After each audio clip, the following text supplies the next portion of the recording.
are locked into the Cowbell Kingdom podcast, frontline coverage of the Sacramento Kings. Now, here are your hosts, Jonathan Santiago and James Ham. All right, welcome to this special edition of the Cowbell Kingdom podcast. We are live in Las Vegas, and let's talk a little Isaiah Thomas, John. Isaiah Thomas is no longer a Sacramento King. He is now a Phoenix Sun on a 4-year, $27 or $28 million deal. Sacramento Kings decided not to match, and instead it worked out a sign-and-trade with the Suns to get themselves a $7.2 million trade exemption and a former second-round pick that probably will not be around. What are your thoughts, John? Not a good move. $27 million for 4 years, fully guaranteed.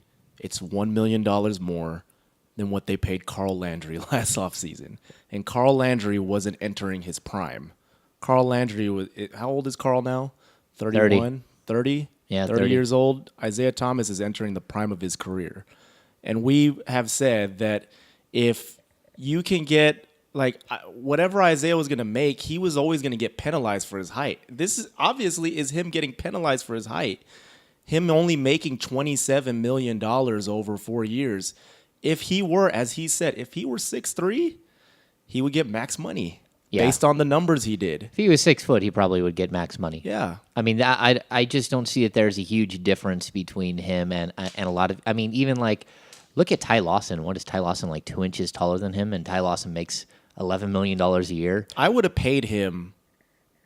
I would have been willing to go $9 million a year for Isaiah. I think $36 million over 4 years would have been reasonable for him, but $27 million over 4 years is a bargain. Yeah, and we talked about it the other day that this is a nightmare for the Kings because it's a situation where the Suns basically just went $1 million over in starting salary, $1 million over what the Kings were willing to pay Isaiah. If they could, the Kings, it would probably be easier for them to spend like, well, it's hard for us to pay a guy $9 million a year or even close to $10 million a year. But at $7 million starting salary, it doesn't, for what he does and what he meant to the Sacramento Kings, it's not a good move. And I know that there's a certain fraction of fans. I don't believe they're actually in the majority, but there are some who are happy that Isaiah Thomas is gone, and you're entitled to that opinion. Yeah. But you wrote a story earlier this week quoting Pete D'Alessandro verbatim after the Rudy Gay trade. Yes. And he also said the same exact thing after the draft, that the Sacramento Kings had a lot of good backups in the past, and now it's about adding talent. Well, you just lost talent. Yeah. And you added a backup in Darren Collison. Yeah, and John, I think what you're saying about this is the Kings' worst nightmare. I think that what we mean by that is that if Isaiah got paid, like seriously paid, if he got a 4-year, $48 million deal, then the Kings just wave goodbye and say, yeah, I mean, we can't even be in the ballpark. The way this worked out is that it transitions this from a financial decision, which, John, this is not a financial decision. It wasn't. That is what we're learning now. It's not a financial. This was specifically, they did not want Isaiah Thomas back. And I think the way that this has come down is that we even saw, I think, what Wojnarowski or Ken Berger tweeted out, that the Kings are happy not to match and that Isaiah Thomas is happy that they aren't matching. The way that this turned out, it's contentious. It's not the way it was supposed to be. I mean, Isaiah is a heart and soul type player. He's a guy who lays it all out there. And at the end of the day, those are players that typically you do pay a little bit more for. You do look at in a different way because you have to look at what he brings, the entirety of what he brings to the basketball court, to the community, to the team, again, to DeMarcus Cousins. And I think that that's where, like, the division is here. It's that, here we are in the age where LeBron James is literally being celebrated for going home, this incredible, he writes this incredible letter, and he's going back to Cleveland, and everyone is so excited in Cleveland. People are crying and, carrying on. And then you had a guy here in Isaiah Thomas that wanted to be here. This is where he wanted to be. He's been a huge part of the community. He's done all of these things, but it wasn't enough. And 20 points and 6 assists a game wasn't enough. There wasn't anything that Isaiah Thomas could have done more to stay a Sacramento King. At the end of the day, this is the harsh reality. The Sacramento Kings did not want Isaiah Thomas back for next season. And, I mean, even whether it's a bench player, and John, we brought this up talking this morning. Like, look, the Sacramento Kings had, the worst bench in the league last year. Mm-hmm. The worst bench. Yep. And they just paid Carl Landry, $6.5 million to be a bench player. And they weren't willing to do the same thing with Isaiah Thomas, whether he was a starter or whether he's coming off the bench. To me, it didn't matter. He's still going to get you a huge amount of points. He still could have, he has that fire. He has that ability to change the momentum of a game with his skill, with his flamboyant way, hitting big threes, rallying a team. Kings don't have that going into next season. They are hoping that Darren Collison is a better fit. Calling him a pass-first point guard, which, may have been out there from our friends at a local newspaper, is the biggest farce that's ever happened.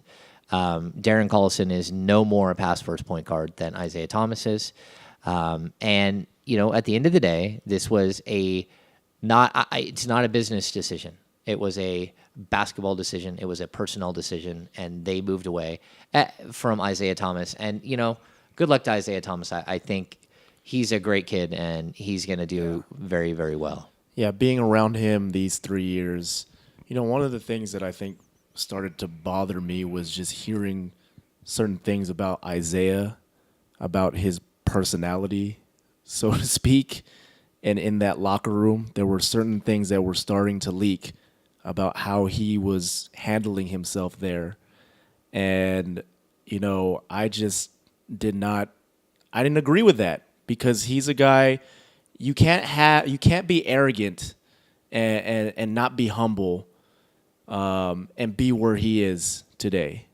He's a guy who's worked himself up from being the last pick in the NBA draft and proved everybody wrong every step of the way. He's proved me wrong. I've admitted this multiple times. There was a time where I thought that Isaiah Thomas was best suited coming off the bench, and he made me a believer in thinking this guy can start in this league. Whether he does that in Phoenix or not remains to be seen, but he's going to push. Yeah. If Eric Bledsoe's back, he's going to push Bledsoe. He's going to push Dragic to be on their A games. And he's going to earn every single penny of what he's getting. And, the Phoenix Suns, they're getting a good basketball player, and they're adding to a team that won 47 games and didn't make the playoffs. The Kings won 28 games and also missed the playoffs, and they're losing. They're subtracting. They're not better. And when your official press release says Kings acquire Alex Oriaki, I don't even know how to pronounce his name. I don't think I've ever seen him play. Are we going to do a press conference with Alex Oriaki? I don't know if we are going to do a press conference. I have many questions. I think I would like to ask him about his time at UConn. Yeah, but when that's the press release that the Kings acquire a 2013, not 14, 57th overall selection. He was picked 3 slots ahead of Isaiah, though. But let's just be honest. The 2013 draft is turning out to be the worst draft of all time.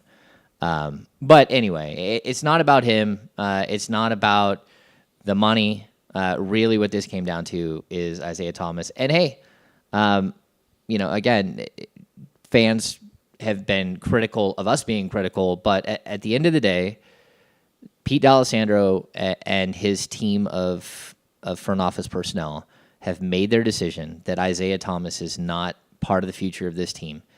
And like it or not, that's their decision. And at the end of the day, they're going to have to, the way this plays out will dictate the way that their career in Sacramento plays out. A lot of things too. I mean, this will be a major sticking point. Ben McLemore, the drafting of Ben McLemore will be a major sticking point. The extension of DeMarcus Cousins. The extension of DeMarcus Cousins, signing Carl Landry.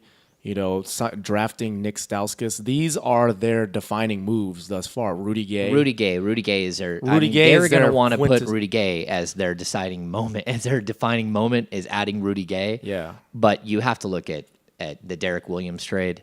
You have to look at. I mean, again, the Kings are up against a luxury tax, and Luke Baumute made $4 million this year. Derek Williams makes over $6 million. That would have given them over $2 million in space. I mean, these are things that could have happened differently.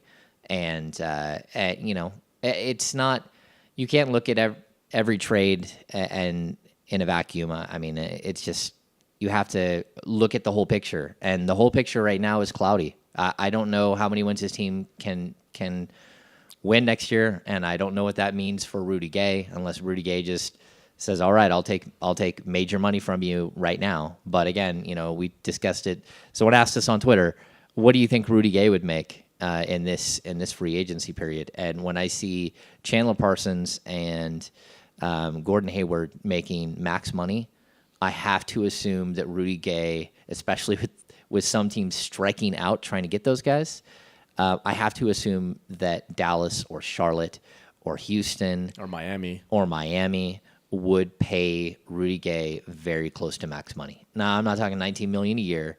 But $15 million starting salary, I don't think is out of the question, and that's the way the market's been defined.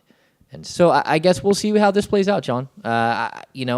Again, we can't pass judgment completely, and I'm just kind of you have to look at their decision and say, all right, if that's what you believe, then I hope that it works out for you. Because that's where I'm at. It's not like, oh, these guys are idiots, or oh my gosh, These guys don't know what they're doing. It's like, look, you made a basketball decision, and in the end, you will live with that basketball decision. And clearly, Isaiah Thomas is going to light the Sacramento Kings up every time he plays them, but that's not what the issue is. The issue is whether or not the Sacramento Kings are a better basketball team in the 2014-2015 season without Isaiah Thomas than they were last year with Isaiah Thomas. And that's yet to be seen, and I guess we have to reserve judgment until the actual games start getting played and you see how the fit works and you see how this team meshes together. But as of right now, I think that the angry pitchfork people that are out there about this deal, they have every right to be angry. Okay, on that note, let's wrap up this special edition of the Cowbell Kingdom podcast and tune in to us next week. So thank you for tuning in. For James Am, I'm Jonathan Santiago. You've been listening to the Cowbell Kingdom podcast.